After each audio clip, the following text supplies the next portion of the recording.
So I was perusing the interwebs of YouTube and I came across a video called What Makes You a Hypebeast in 2021 by the YouTuber JOINER'S. And it was an enjoyable video and it was a topic that I haven't heard from in a while. It was very prevalent at one point in time, then it kind of died down, and then here and there I'll see little hiccups or I'll see little insertions of opinions. So I would like to also give my input on the topic. So like the thirsty whore that I am, what do you mean by I slid in his DMs, told him that, you know, I like the video, whatnot, and I would like to do a response video. This is my response to What Makes You a Hypebeast in 2021. The evolution of a 2021 hypebeast. Instead of doing like a live reaction or like a on-spot reaction where his video plays and then I responded, I think I'll just kind of document some of the points that he indicated in his video, and I will just have my response to it and then have a larger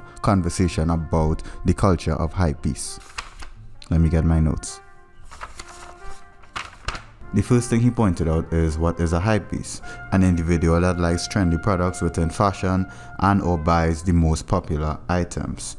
And he was just referring to some of the areas within fashion that you can be a hypebeast, whether it's go-up-core, Americana, techwear, streetwear, workwear, loungewear, athleisure. You get the point.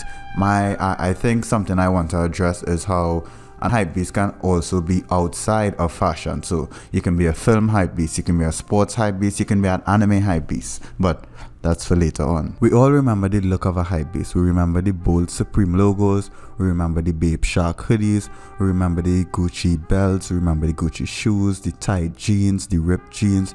We remember the aesthetic that came with being a traditional hypebeast, I guess. I think I will call him the traditional hypebeast, even though I know that's not fair because they were definitely hypebeasts before this era. But there were also the Jerry boys, and then there were also the menswear hypebeasts. You remember the look, like super skinny jeans, Chelsea boots from ASOS, and a very long, very thick camel overcoat. I just think that whole word streetwear is just not even a thing anymore. The psychology or the philosophy of a hypebeast more so outweighs the pieces that make you an hypebeast. And what I mean by that is, there were people that were interested in dunks or greedy boots, or interested in, I think he mentioned Capital. There were people interested in Visvim before it blew up. There were people interested in Bape as well. Bape was a very cult-like brand, and Supreme before it blew up. So I think it's less about the brand and more about the reason why you started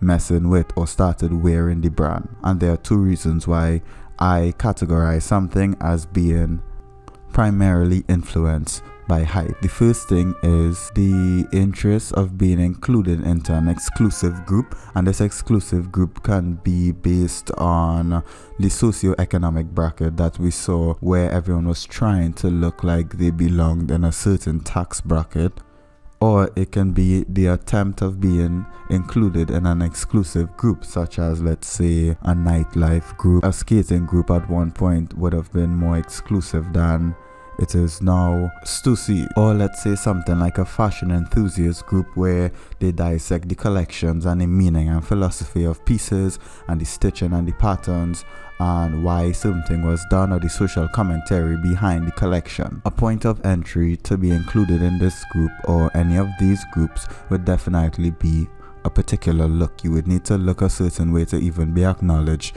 to be welcomed within the group or something like that. Of course, you will need the intangibles to back it up to be fully accepted, and that's where being a hypebeast comes in. The year is 2010 or 2011, I'm not sure. You put on a checkered skinny jeans, some creative shoes, I'm not sure if you remember creatives, and a shirt or just something very tight, like a very tight fitting top, and you go out to the streets to look for your mates, and you find your mates, but you don't know how to jerk. You're not included in the group though. You look like us, but you can't jerk though, you know. And that's the point I'm trying to make. In my eyes, that person is the hypebeast. Not everyone, but more particularly that person that would like to look like the group they are trying to represent, but they don't have the intangibles to represent it. The other thing that makes you a hypebeast in my eyes is definitely celebrity culture. The obsession or admiration of looking like a particular celebrity or following the aesthetic of a particular celebrity, and this one we are definitely all susceptible to. Susceptible? Yes, susceptible. So this is not a knock on anyone. All of us have at one point have done something we saw a celebrity do or followed their aesthetic, not knowing where it came from or anything like that. We just liked how the celebrity pulled that look off and we wanted to do the same thing. A great example is a lot of niggas were wearing babushkas and yellow bandanas back in 2019. I think it was 2019. Listen. Let's be honest. I am also a victim here. I had a yellow bandana on my head, and I wouldn't change it for anything. I would never change it.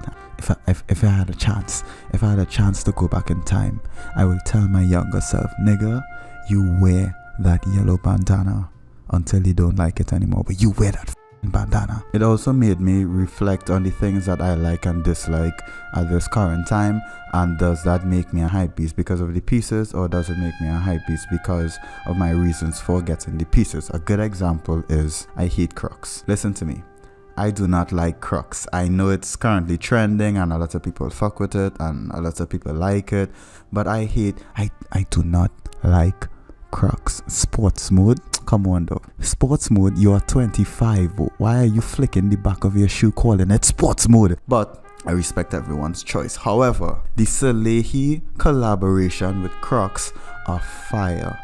They are absolutely fire. They are amazing. And if I have the bread when they are released, I may purchase them. I probably won't have the bread, but I'm just saying, those are definitely a Crocs that I will purchase either now or in the said future. And it kind of made me question, am I a hypebeast for purchasing this Crocs? And I would like you all to answer this question for me. My reason behind getting it is just because it looks different from the traditional Crocs. It's not that he just changed the color, he kind of changed the entire silhouette of the Croc, and I like this new silhouette. So I don't think this makes me a hypebeast, but I'll debate this with you.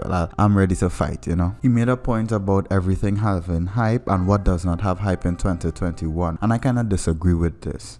Well, kind of disagree and kind of agree.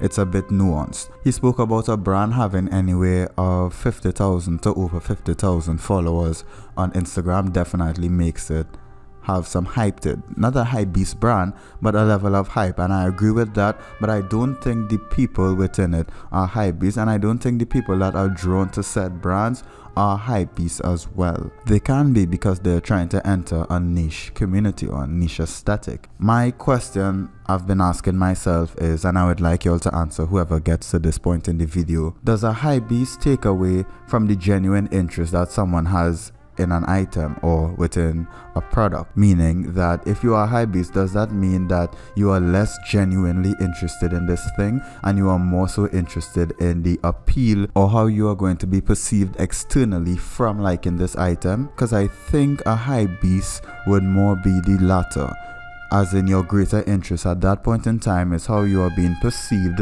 from actually being within this group or being interested in this thing, rather than actually being genuinely interested in it. A hypebeast is just an entry point for almost everyone when you are getting into any form of art or any form of entertainment. It can be fashion, it can be anime, it can be sports. Let's talk about anime. When being introduced to anime, the thing that you see bold is not Cowboy Bebop, or it's not even Black Lagoon, it's not Samurai Champloo. My point is, what brought you into anime was probably one of the big four of Dragon Ball Z, Naruto, Bleach, or the greatest anime of all time, One Piece. Or if you're a bit younger or started anime a bit later, it could be My Hero Academia, Jujutsu Kaisen, Demon Slayer, and what's the fourth one right now? I guess Dr. Stone.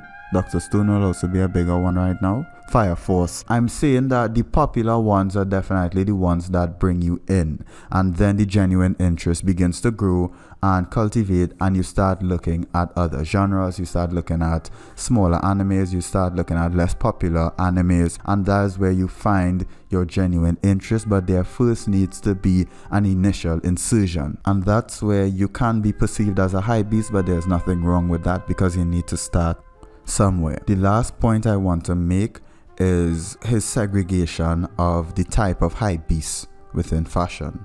He spoke about the tier 1, the tier 2, and the tier 3 of hypebeasts. And I agree with the tier 1 and tier 2. I'm not gonna describe it now, just go and watch his video. But the third tier, I was a bit torn on. The third tier was more reserved for, he said, authentic vintage item and an understanding of the construction of garments. So such as the stitching, the draping, the fabrics and materials used. Why were these fabrics and materials used, and what was the outcome? What was the message trying to be sent through the use of these fabrics and cuts? And first I disagreed. I thought to myself, this person is no longer categorized as a hypebeast. They now have a genuine or in-depth interest of this item. But that does not mean that you are no longer a hypebeast. Your core driving factor of purchasing the item can still be hype, can still be the lust of being included in this exclusive group. So whereas you may have a lot of knowledge on the item now, you may still lack all the intangibles needed to be an authentic member of this group or genuinely wear this item, if that makes any sense. A good example could be the Nike collab with Travis Scott, collab with Fragments, or Hiroshi Fujiwara. You can be knowledgeable about all parties involved and all the accomplishments Hiroshi Fujiwara has made within his career within fashion and culture bending, whatever you want to call it. And you can also be super informed about the history of the Nike Dunks or the Nike Jordan 1s and of Travis and Travis' aesthetic and his sound. But if the core factor of you getting this piece, this shoe, is more because other people are going to think you look a certain way or you're going to be included within a certain group rather than you genuinely liking this item, then you're still a hypebeast, whether you have the knowledge or don't. I think I want to end this video with, don't be afraid to be classed as a hypebeast. If you like something, you like it, and at the end of the day we are just talking about clothes, sports, or anime. It's not that deep. It can be very impactful on your life and it can do many things for you. By the end of the day, we are talking about animation, niggas bouncing balls, and clothes. Pause.